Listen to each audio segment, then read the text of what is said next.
In a galaxy far, far away, a radio signal has been detected from all the way here on Earth. That's according to MIT researchers who say this burst of radio waves was found by a radio telescope in British Columbia, Canada, back in December of 2019. But they're just making it public now. And while the exact source is unknown, the length and sound of this particular signal has created a lot of excitement in the space community. Joining me to explain why are Kiyoshi Masui, assistant professor of physics at MIT and co-author of the paper dealing with this discovery and detailing it, and Monica Young, news editor at Sky and Telescope magazine. Thank you both for joining me. Professor Masui, let's start with you. Can you explain to our audience what these radio signals are? Right, so this is an example of what's called a fast radio burst. So a fast radio burst, these are like flashes, think like camera flashes, except for instead of being the type of light that we can see, it's radio waves. It's a type of light that your cell phone uses to communicate, the type of light that that radios use to communicate.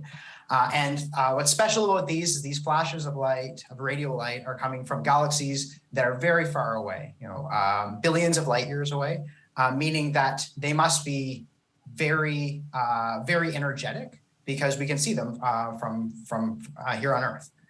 And this is an example of a particular one that's just different than the rest. You've described them as intriguing. They're like clockwork. Is that where the interest lies? What is so intriguing about them? Right. So in general, fast radio bursts are intriguing because they're mysterious. We don't quite know what astrophysical phenomena is creating these flashes. And we're working very hard to get to the bottom of it.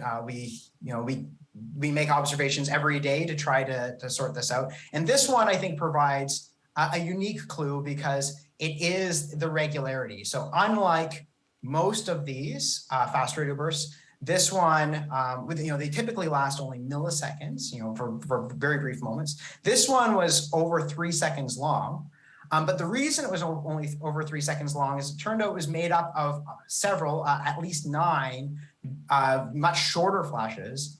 And each one of these bursts was spaced by about the same amount of time. So they came out almost perfectly regularly. They're periodic with a quarter second in between each one. Okay, so Professor Masui, are these radio waves, the excitement about them, do they also help us measure the size of the universe? What is it that they could do for us? There is a possibility for using this type of phenomena to measure the size of the universe, or in particular actually how fast the universe is expanding. But that's not really the excitement about this. The main excitement about this discovery, the main excitement here is that it's giving us insight into what might be causing, what is the astrophysics phenomena that's causing these explosions of light that we've struggled to understand for the past decade.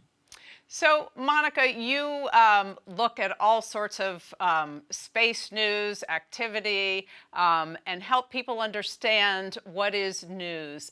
Are these new phenomena, or are we describing them as new phenomena, or is it just new because we are finding all these things? Yeah, that's a great question. So we've actually, there's hundreds or maybe even thousands of fast radio bursts happening over our heads every night or every day. And we've only actually even known that they existed about 15 years ago. So they're relatively new. Now we know about like several hundred of them, but most of those several hundred have actually only been discovered in the last, I want to say, year or so. And so this is all like really accelerating very quickly in terms of what we're learning about these. And like Professor Matsui said, this one in particular is coming so regularly spaced that it points at one particular source for these bursts, which is neutron stars, which is the crushed stellar cores of a star that's basically lived out its life. The core collapses and then you get this neutron star. And these in particular are magnetars, which are really strong magnetic fields. So we get to basically explore things that we have no way of ever creating in a lab on Earth. So we have to look out into the universe to see these objects. So, Professor Masui, this is an unbelievable year, it seems, for space. Do you share that assessment? In what way? In the sense that, we have all these incredible images and suggestions of future discoveries coming from the Webb telescope. There's been all sorts of news related to space that's popped up over the year, even related to Hubble. Would you say this is quite a year for space, or is this all just par for the course for you? I think every year is an incredible year for space. There is always exciting science happening, always really groundbreaking research happening. Yes, this year is, with the Webb telescope releasing its first images, that is absolutely remarkable, and it's doing incredible science. But there are hundreds of telescopes around the world doing also doing incredible science, and if you're in the field, you get to experience that incredible science every year. So this is maybe a slight uptick, but also I think it's just an exciting field always. But if you are not in the field, it does seem to take something like Webb to really seize people's imagination. We have some statistics from a survey that was recently done, which really it's by YouGov, and it's looking at Americans' views on NASA, and 70% have a favorable view of NASA. I found that somewhat surprising because many of these projects take quite a bit of money, and this is a moment where we seem to have no shortage of things that demand quite a bit of government funding. Monica, were you surprised by that, or are you surprised by that level of support? And do you attribute that to things like Webb and these the sort of bombastic discoveries? I do think a lot of it is like Hubble certainly made a splash when, once the problems with Hubble were cleared up, it made a splash in terms of all of the pictures it turned out. And I think Webb is going to do the same.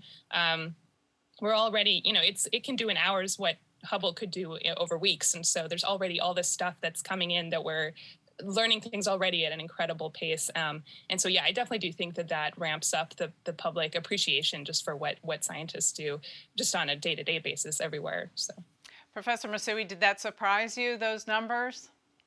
I think it is a pleasant but not dramatic surprise. Yeah, that's it's great to know that people are excited about the science. So this week, Russia announced that it is leaving the space station and that it will be pulling out of that international consortium. That may not be terribly surprising. They're, I think, planning to do that by 2024. Monica, do you have a sense of what that means for science and space, for international cooperation? I think time will tell. I know that NASA was surprised to hear of the actual announcement, so it kind of came to them as a surprise. There's a lot of ongoing experiments. There's a telescope that's actually operating on the International Space Station called NICER and actually looks at neutron stars, which is relevant to what Professor Matsui studies.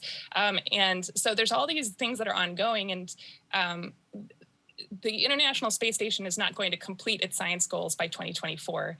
So then the question becomes, how can we keep it flying even without Russian cooperation? And I think that's what NASA will be looking at next, not being on the inside, but that's my guess as to what will happen. Professor Masui, even your work, does it rely on international work, international cooperation? Is it possible to sort of go it alone in this kind of field? Not these days. I think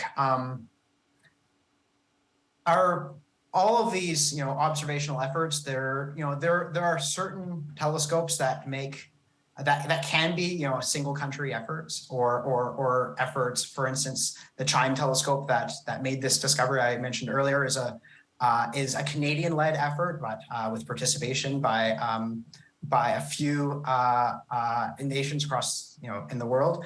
But in general, that telescope is part of an ecosystem that is an international community that is working together to do this, all this incredible science. And so I think it's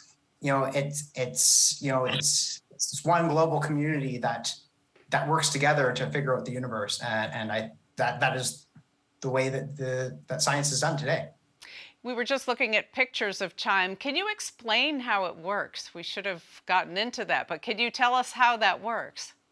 Yeah, so CHIME is an innovative radio telescope in that it moves a lot of the complexity of building a telescope from optics, from bouncing light around off of mirrors, right? And so for radio waves, mirrors just mean these big metal dishes that focus the light, and it moves that complexity from focusing the light with reflections to doing it in digital signal processing. So what we do is that we collect a lot more light than other telescopes, and then we combine that light. We focus that light entirely with very, very big computers, and that allows us to be both very, very sensitive, but also see large swaths of the sky at once. And that enables us to see just more of these transient events like these fast radio bursts. Monica, this is a field which is not accessible to many. Do you spend a lot of time trying to draw children or make this more accessible to children to bring them into understanding about this? Oh, that's a good question. I mean, Sky and Telescope is really geared more towards, I'd say, probably teenage years and up. So we're not really a children's magazine, but we're always talking to amateur astronomers who love the sky and are used to looking at it in visible light. So definitely we do spend time trying to explain, having primers then on how does these kinds of radio observation work, not just for CHIME, but also for example, looking at the black hole at the center of the Milky Way. Those stunning images of the black hole that they recently released, that's a hugely complex process. And so those kinds of things, we do spend a lot of time trying to explain exactly how those images are created. Yeah. Professor Masui, how would you encourage those who may not have this deep level of expertise in your field? How would you encourage them to be able to dive into this? Well, I mean, there's so much great science journalism happening today by publications like Sky and Telescope and Scientific American, National Geographic. That they just do a stunning job of breaking it down and making it accessible to the public.